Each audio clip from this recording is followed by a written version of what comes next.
Class में हम लोग पढ़े थे, बजट के बारे में पढ़ रहे थे कि कितने आर्टिकल में बजट आता है। तो हम लोग आर्टिकल 1.1 देखे, 1.1 देखे, फिर 1.1.2 देखे, 112 यानी कि 113, 114, 115।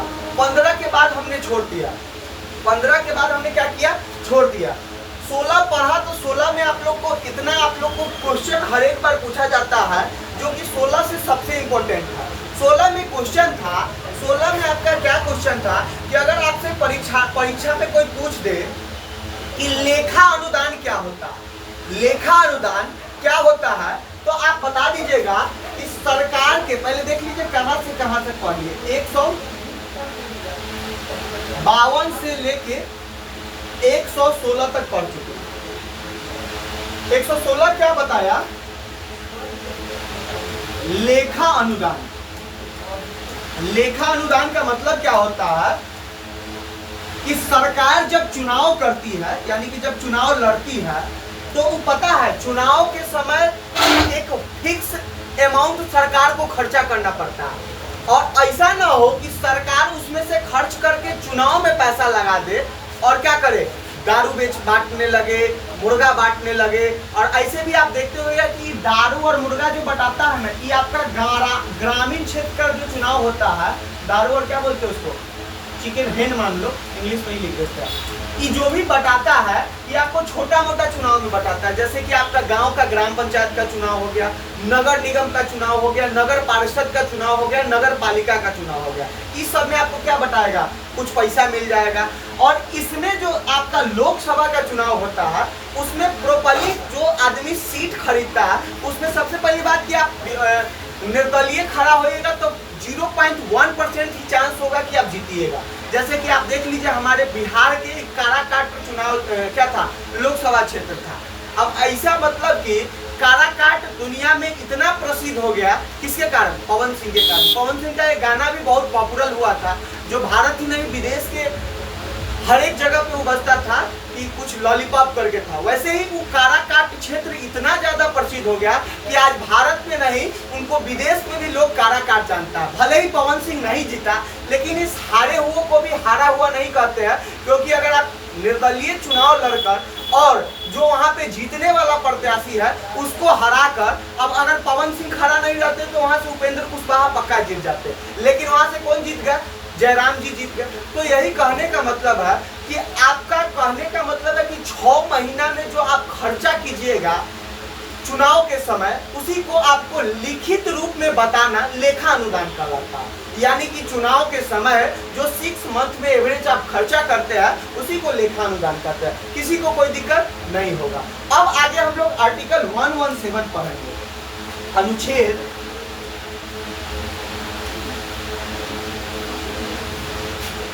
अनुच्छेद 117। अनुच्छेद 117 क्या कहता है? देखिए 117 भी बहुत इंपॉर्टेंट अनुच्छेद है। सबसे पहले बात, अनुच्छेद 117 कहता है कि वित्त विधेयक, यानी कि वित्त विधेयक का मतलब होता है कि सरकार का जो डेवलपमेंट का कार्य है, यानी कि सरकार के, कलर चेंज कर देते हैं, हाँ, सरकार के विकासात्मक काम, डेवलपमेंट का हिंदी होता है विकासात्मक, सरकार के। और इस बार का अगर आप प्री का क्वेश्चन देखिएगा, आपका जो आईएएस का एग्जाम हुआ है, जो आदमी इस बार आईएएस का कैंडिडेट थे, आप देख लीजिए कि इस बार आपका कट ऑफ हाई जाने वाला है। कट ऑफ अगर देखिएगा तो पिछले वाले के तुलना में हाई कट ऑफ जाने वाला है। वो हाई कट ऑफ क्यों जाएगा? क्योंकि क्वेश्चन का लेवल थोड़ा सा क्या था, पिछले साल के तुलना में डाउन है। अगर आप देखिए, अगर आपने करंट अफेयर्स पे ध्यान दिया होगा, आपने अगर अच्छा से अगर हर एक सब्जेक्ट पे बारीकी से पढ़े होइएगा, तो आप आराम से क्वेश्चन को सॉल्व करके चले आइएगा। आपका कट ऑफ थोड़ा सा पिछले बार से हाई जाएगा।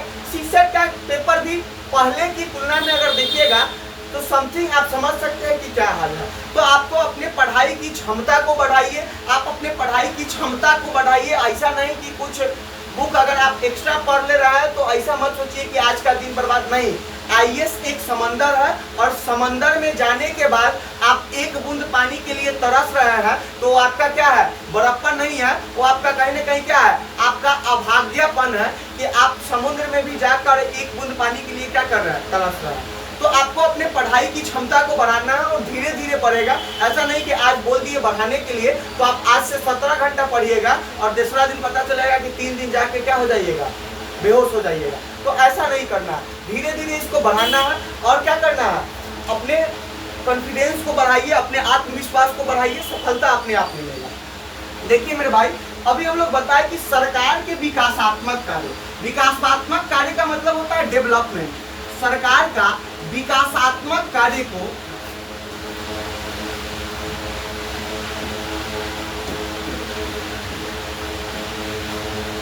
सरकार के विकासात्मक कार्य के बारे में बताना, यानी कि सरकार कहाँ डेवलपमेंट का काम किया, कहाँ डेवलपमेंट का काम किया, वही बताना क्या होता है। इसमें क्या कहता है कि सरकार के विकासात्मक कार्यों के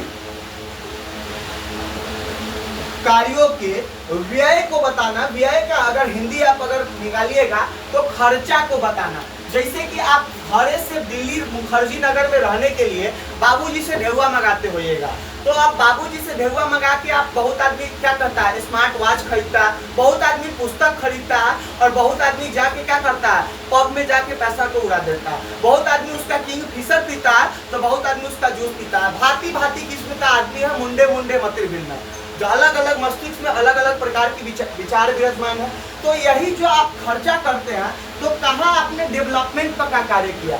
जैसे कि आप अगर खर्चा पढ़ाई में अगर पुस्तक खरीदने में किए तो आप डेवलपमेंट का काम किए। अगर वही पैसा आप दारू पीने में खर्चा कर दिए तो क्या हो गया, आप विकास नहीं कर रहे हैं। विकास के जगह पे आप क्या कर रहे हैं, अविकास, यानी कि अविकासशील में आ जाइएगा। मतलब कि आप उस पैसा को कहीं ना कहीं मिसयूज कर रहे हैं, यानी कि उसका बर्बाद कर रहा है। तो सरकार कहाँ पे डेवलपमेंट का कार्य किया। डेवलपमेंट का मतलब होता है,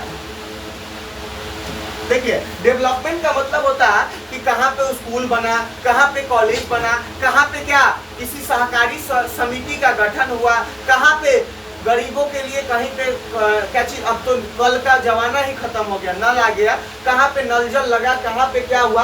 तो विकासात्मक कार्य के व्यय को बताना ही क्या कहलाता है, 117 में बताता है।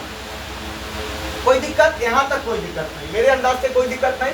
एक बार आप लोग को करना क्या है कि जब हम इस 5 चैप्टर को खत्म कर लेंगे, यहाँ पे हम लोग बताए थे कि पहले एक बार शुरू से रिवाइज कीजिए कि हमने बताया था कि भारतीय संविधान में टोटल कितने आर्टिकल है। तो आर्टिकल कितने हैं, तो 395 है। चैप्टर कितने हैं, तो 22 है। अनुच्छेद तो आर्टिकल को बोलते हैं। अनुसूची कितने हैं, तो 12 है। 8 था, धीरे धीरे करके 8 + 1 करीब 12 हो गया। कोई दिक्कत नहीं है। अब देखेंगे कि 19 अध्याय में से हम लोग का 5वां अध्याय थोड़ा बड़ा है, 52 से लेके 100 क्या था, 52 से लेके 151, यानी कि 100 वो आर्टिकल इसमें पढ़ना है, जिसमें से लगभग हम लोग आधा से बेसी सफर कर चुके हैं। यानी कि हम लोग 117 आज पढ़ चुके हैं, यानी कि 25-30 तक आज पढ़ लेंगे। हो सकता है तो अगले या उसके अगले क्लास में ये चैप्टर खत्म हो जाएगा। अब इसका एक बारीकी से आपको 20-25 को ऑब्जेक्टिव लेके आएंगे और उसको क्वेश्चन को आपको बताना होगा, आपको आंसर देना होगा। हम आपको क्या देंगे, आपको क्वेश्चन ला के बताएंगे, आप उधर से कमेंट कीजिएगा और हम इधर से क्या मारेंगे, टिक मारेंगे। कोशिश करेंगे कि उस दिन क्या आ जाए, थोड़ा सा लाइव आ जाए आप लोग का। अगर हाँ, जितने भी बच्चा वीडियो को देखते हैं उस दिन भूल के भी मिस नहीं कीजिएगा, क्योंकि आपका क्या पढ़े और क्या आपको गेनिंग हुआ वो उसी दिन पता चलेगा जिस दिन आपने अपना सवाल का जवाब दिया। कोई दिक्कत नहीं। आगे देखिए, आर्टिकल 118 में पढ़ते हैं। 1 कहता है समिति बताता है। आर्टिकल 118 अनुच्छेद 118 कहता है कि समिति का गठन। समिति का मतलब समझते हैं, जैसे कि मान के चलिए कि ऐसे अगर हम क्या बनाते हैं, मान के चलिए कि गांव में बहुत सारा दूध निकालता है, एक भैंसी है, बफेलो या गाय ही मान लीजिए। अब एक गाय है, तो एक गाय से आपका बहुत सारा, गांव में बहुत आदमी के पास गाय है। अब उस गांव का सारा दूध एक जगह आके और यहाँ पे स्टॉक हो गया। दूध मान लीजिए, आदमी नहीं मानिएगा, दूध ही मानिएगा। ये क्या हो गया, मिल्क हो गया। अब इस सारा आदमी का दूध लेके और ये किसी कंपनी में पहुंचा दिया। तो ये जो काम किया, ये चेला जो काम किया, इस समिति का कार्य किया। समिति का मतलब होता है मेरे दोस्त कि अगर आपको मजबूरी है तो इस समिति वाला, जैसे कि आप दूध इनको देते हैं, क्या क्या आ जाता है समझ में नहीं आता। हाँ, जैसे कि आप दूध अगर दे रहे हैं तो आपको मंथली से पहले पैसा चाहिए, तो आपको 2-3 हज़ार रुपया दे सकता है। तो समिति का मतलब ही होता है कि आपको सहूलियत हो, आपको आराम से किसी काम को किया जाए। 118 कंप्लीट हो गया, तो बताइए 118 कंप्लीट। अब समिति भी अगर देखिएगा तो 118 में समिति कंप्लीट तो हो गया, लेकिन अगर इसका प्रकार अगर देखिएगा तो ये बहुत ही क्या होता है, देखिएगा तो ये थोड़ा सा ये टॉप हो जाता है। ऐसे तो हम आर्टिकल आपको इसलिए बताते हैं, लेकिन यहाँ पे आपको ये अगर जान जाइएगा कि समिति दो प्रकार के, एक प्रवर समिति, ब्लू कलर कैसे हो जाएगा, प्रबल, क्या प्रबल समिति। अगर प्रबल समिति देखिएगा तो मतलब की समझ आइए, प्रबल समिति का काम होता है कि विधेयक पर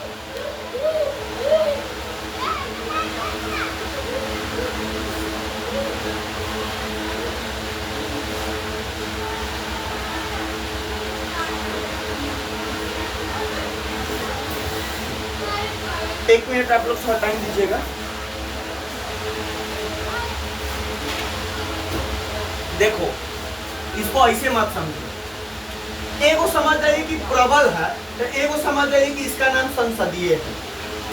अब ये आप क्या कहिएगा कि सर वह वाला संसद जो संसद भवन है, तो देखिए संसद कहने का मतलब होता है संसद में क्या कार्य किया जाता है। संसद में यही ना होता है कि आपका क्या क्षेत्र में डेवलपमेंट नहीं हो रहा, क्या डेवलपमेंट होना चाहिए, उसी चीज को बताना ही क्या होता है, संसद होता है। तो ये जो है प्रबल समिति है, ये बवाल जो होता है, कोई विधेयक आया संसद में, क्या आया, विधेयक। अब कोई विधायक आया संसद में और उस बवाल पे जांच करना, अब विधेयक आएगा तो उस पे क्या होगा, बवाल होगा, क्या होगा।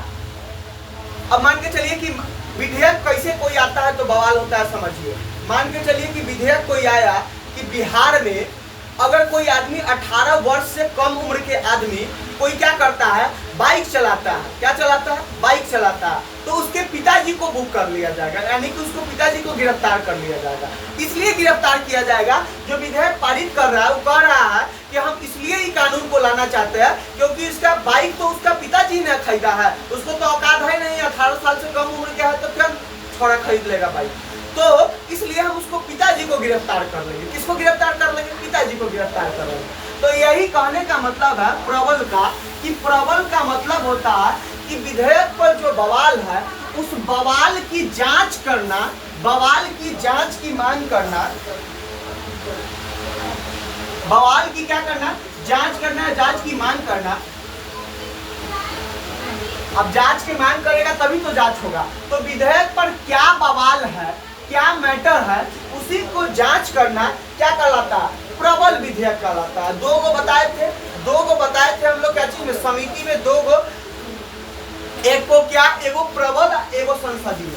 अब इस संसदीय जो है ये घोटाला की जांच करता है। आप सुने होइएगा, घोटाला का मतलब समझिए, घोटाला दो तरह का होता है। अब देखिए दो तरह के ना विभिन्न प्रकार के होता है, लेकिन दो को अभी हम आपको एग्जाम्पल देंगे घोटाला का।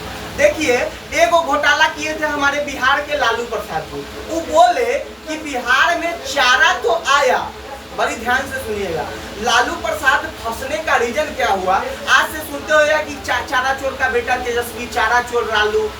तो देखिए चारा चोरी में वो पकड़ा कैसे गया।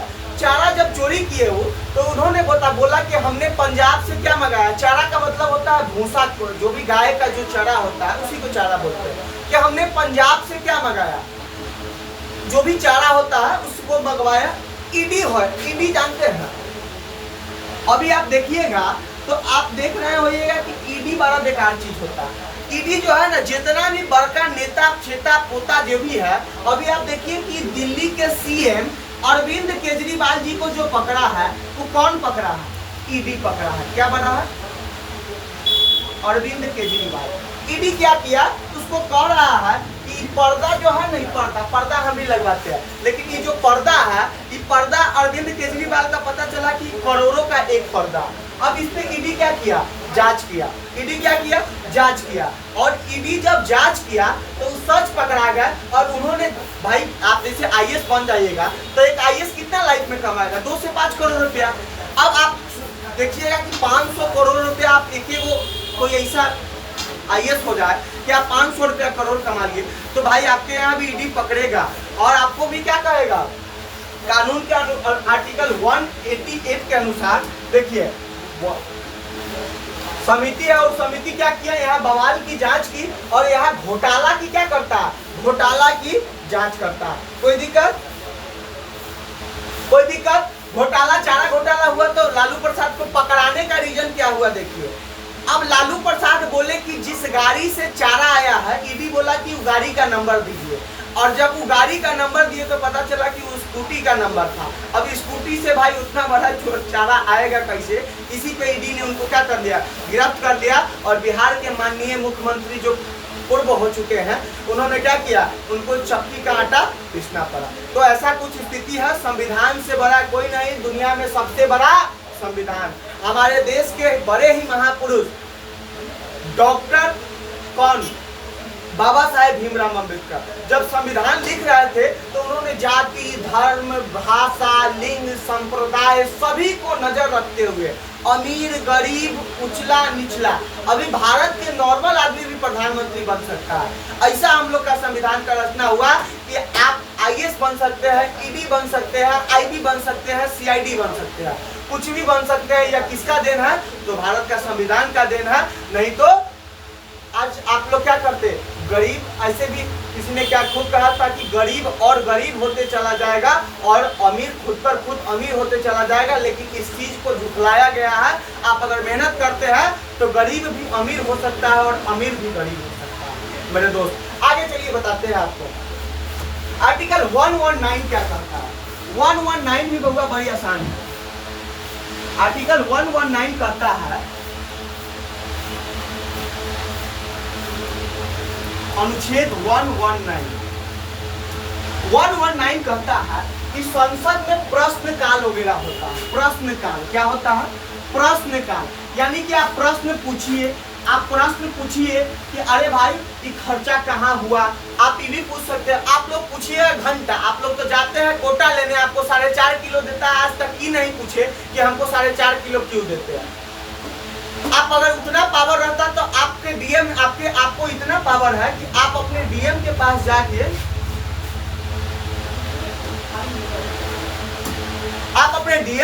जाके पूछ सकते हैं कि हमारे जिला में क्या कार्य हुआ। आप अपने विधायक से पूछ सकते हैं, सांसद से पूछ सकते हैं, आप अपने पीएम से पूछ सकते हैं, सीएम से पूछ सकते हैं। इसी बिहार के एक बहुत ही बच्चा कोई वायरल हुआ था, जो सीएम के पास जाके, क्या नाम था उसका, नाम मिस कर रहा है, वो सीएम के पास जाके बोल रहा है कि हमको पढ़ना है। पढ़ना ऐसा वायरल हुआ कि सोशल मीडिया का युग है मेरे दोस्त, यहाँ कुछ भी पॉसिबल है।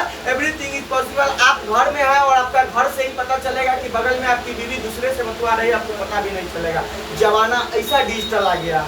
इस चीज को संभालिए और समझ के, जैसे दूध बिल्ली पीने से पहले श्वास से पता कर लेती है गर्म है या ठंडा, सेम वैसे ही आपको क्या करना होगा, माइक्रोस्कोप की तरह अपने दिमाग को रखना होगा मेरे दोस्त, तब जाके सफलता पाइएगा मेरे मित्र। नहीं तो सफलता क्या, बहुत जुल्म हो जाएगा जिंदगी जीना। आप अपने घर में, आप अपने फैमिली से खुश नहीं रहिएगा, बाल बच्चा, दुनिया जहान कुछ नहीं पता है। मतलब कि क्या बताए, आजकल ऐसा व्यवस्था आ गया है कि पूछिए ही मत, आप उधर इधर। तो प्रश्नकाल आर्टिकल 119 के तहत आता है। अब आइए अनुच्छेद 1120 पढ़ते हैं।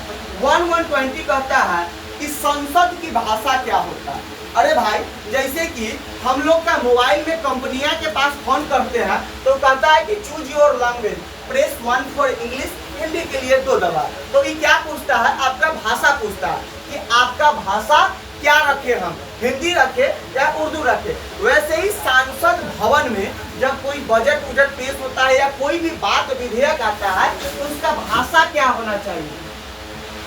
तो संसद की जो भाषा होती है वो हिंदी होती है मेरे दोस्त, संसद की भाषा। अच्छा एक बात बताइए कि हिंदी होती है और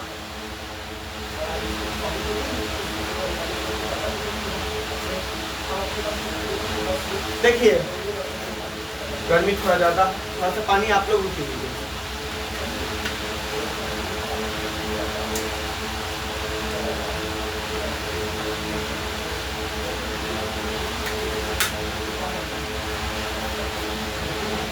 हम लोग संसद पे हैं।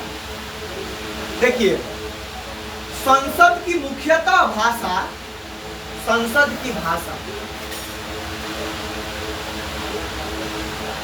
हिंदी और इंग्लिश होती है।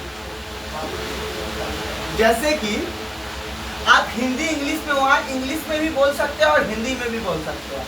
लेकिन अगर मान के चलिए कोई कन्नड़ आया, कोई तमिल आया, कोई क्या आया, मलयालम आया, कोई द्रविड़ आया, क्या कोई अगर बिहार से कोई मगही आया। अब बिहार में बहुत अच्छा, भारत में एक कहावत है कि कोस कोस पर पानी बदले 3 कोस पर वानी, यानी कि आप 3 कोस पे दूर चले जाइएगा, वहाँ का लैंग्वेज कुछ और रहेगा।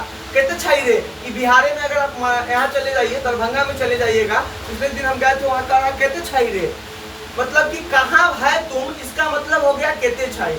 ये पटना में आ जाए, कहाँ था, मतलब कि लैंग्वेज हमारे भारत का बहुत ही डाइवर्सिटी वाला देश है कि यहाँ लोग कहाँ, यहाँ गुरुद्वारा में भी जाके क्या करते हैं हम लोग, माथा टेकते हैं, और मस्जिद में भी जाके क्या करते हैं, मस्जिद में भी जाके वहाँ का जो वो झाड़ू लगाने वाला होता है उससे वहाँ पे आपको छिपाना पड़ता है। हम यहाँ मंदिर में भी जाके क्या करते हैं, गीता का पाठ करते हैं, और यहाँ पे क्या क्रिश्चियन में भी जाके कैंडल जलाते हैं। ये डाइवर्सिटी में भी क्या है, विविधता में भी एकता का हम लोग का ये संकल्प है। और हम लोग का संविधान निर्माता इस तरह का लचीला संविधान बनाया कि इतना डाइवर्सिटी होते हुए भी एक रहे, नेक रहे और आगे बढ़ते रहे। मेरे दोस्त इस चीज को समझिए, और सिर्फ हिंदू मुस्लिम सिख ईसाई के नाम पे लड़िए मत, इसको समझिए और इसमें क्या बनाइए, धर्म के विषय में जो भी रहा वो लाइफ में कभी सक्सेस नहीं हुआ।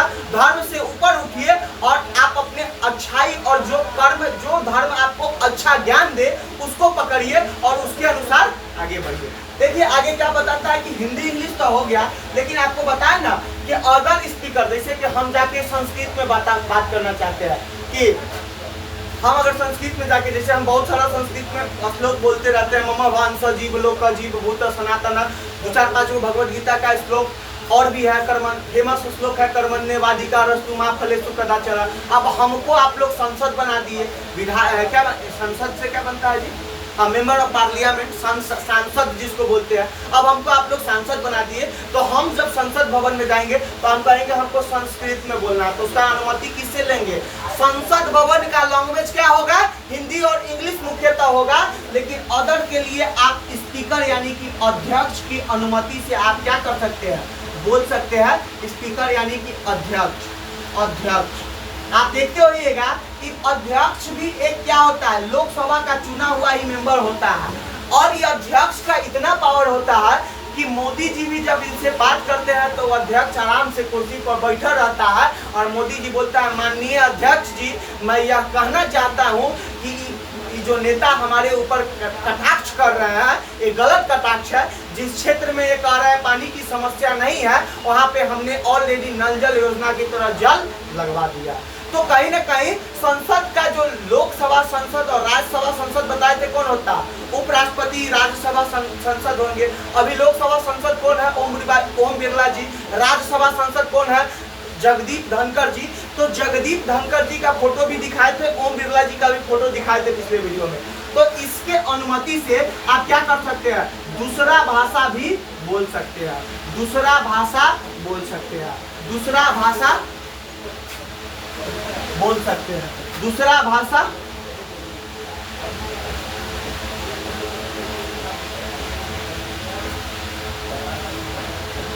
दूसरा भाषा क्या कर सकते हैं, बोल सकते हैं, कोई दिक्कत नहीं। कहाँ तक पढ़ लिया हम लोग, देख लीजिए। हम लोग प्रबल पढ़े, संसदीय पढ़े, प्रबल में पढ़े विधेयक, प्रबल विधेयक में पढ़े कि क्या होता है, विधेयक में क्या बवाल है उस पर जांच होगा। इसमें घोटाला पे जांच क्या होगा, होगा जांच की कैसे घोटाला हो गया, ईडी ईबीआई बताए थे अभी। अनुच्छेद 118, 119 अभी बताए। संसद का भाषा, संसद का भाषा मुख्यतः हिंदी इंग्लिश, और क्या है, इसको दूसरा भाषा भी आप अध्यक्ष की अनुमति से बोल सकते हैं। यहाँ तक किसी को कोई प्रॉब्लम, यहाँ तक किसी को कोई प्रॉब्लम 120 तक किसी को कोई प्रॉब्लम, 19 प्रश्न काल था, 20 भाषा था किसी को प्रॉब्लम, 19 प्रश्न काल 20 भाषा, 18 क्या था संसदीय में 2 गो प्रबल और संसदीय। प्रबल क्या करेगा, प्रबल आपका क्या चीज पे जांच करेगा, तो प्रबल क्या चीज का बवाल है संसद में, इस पे घोटाला पे जांच करेगा कौन, संसदीय समिति। यहाँ तक पढ़ लिए, 20 तक किसी को कोई दिक्कत, 20 तक किसी को कोई दिक्कत, 20 को किसी को कोई दिक्कत। चल आगे बढ़ो, आगे बढ़ो मेरे मित्र। तो आगे कहता है मेरे मित्र अनुच्छेद 121, 121 कहाँ तक पढ़ने है, 121, 121 भी कहता है मेरे दोस्त कि संसद की कार्य में सुप्रीम कोर्ट हस्तक्षेप नहीं करेगी। संसद के कार्यों में सुप्रीम कोर्ट हस्तक्षेप नहीं करेगी। संसद ला लिख देते हैं, संसद, संसद के कार्यों में ब्लू कलर का कैसे लिखा है समझ में, सुप्रीम कोर्ट हस्तक्षेप नहीं करेगी।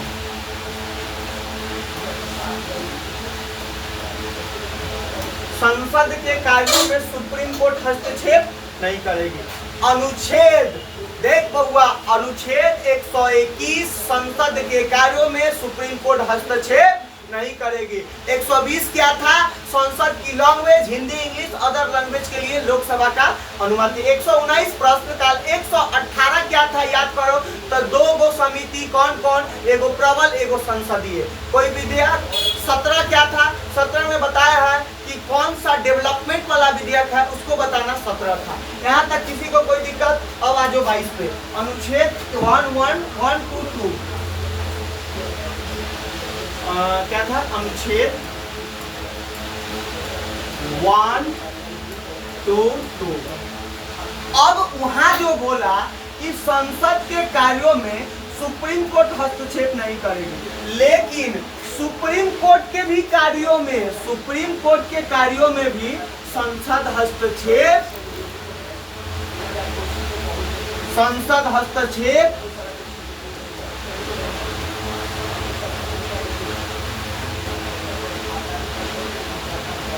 हस्तक्षेप नहीं करेगी। सुप्रीम कोर्ट के कार्यों में भी संसद हस्तक्षेप नहीं करेगी। किसी को कोई दिक्कत, किसी को कोई दिक्कत,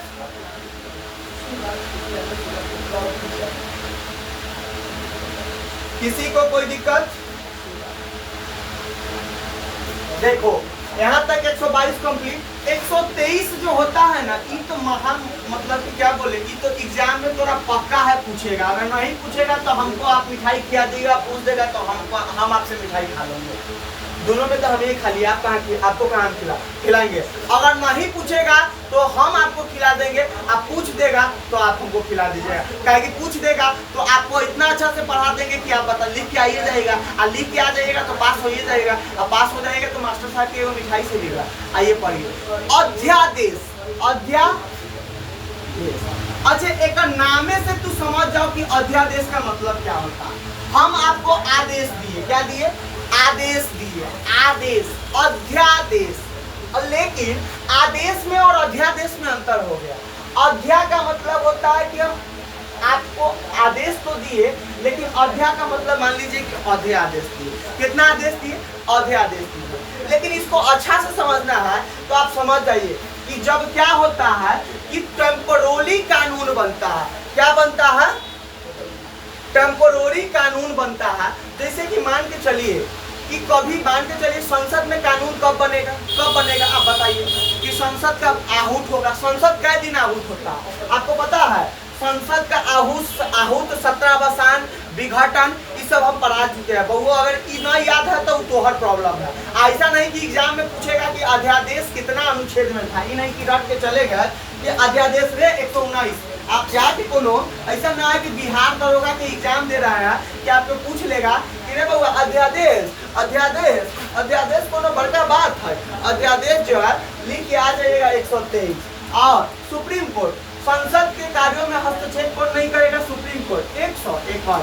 और सुप्रीम कोर्ट के भी कार्यों में संसद हस्तक्षेप, यही दोनों में आदमी कंफ्यूज हो जाता। ये कह रहा है कि संसद के कार्यों में सुप्रीम कोर्ट का हस्तक्षेप नहीं। देख 21 रुपया चुनाव, और चुनाव करने का मतलब संसद के कार्य में सुप्रीम कोर्ट का हस्तक्षेप नहीं। आई 22 करने का मतलब कि सुप्रीम कोर्ट के कार्यों में संसद हस्तक्षेप नहीं, संसद हस्तक्षेप नहीं करेगी। किसी को कोई दिक्कत? किसी को कोई दिक्कत हो तो बोलिए।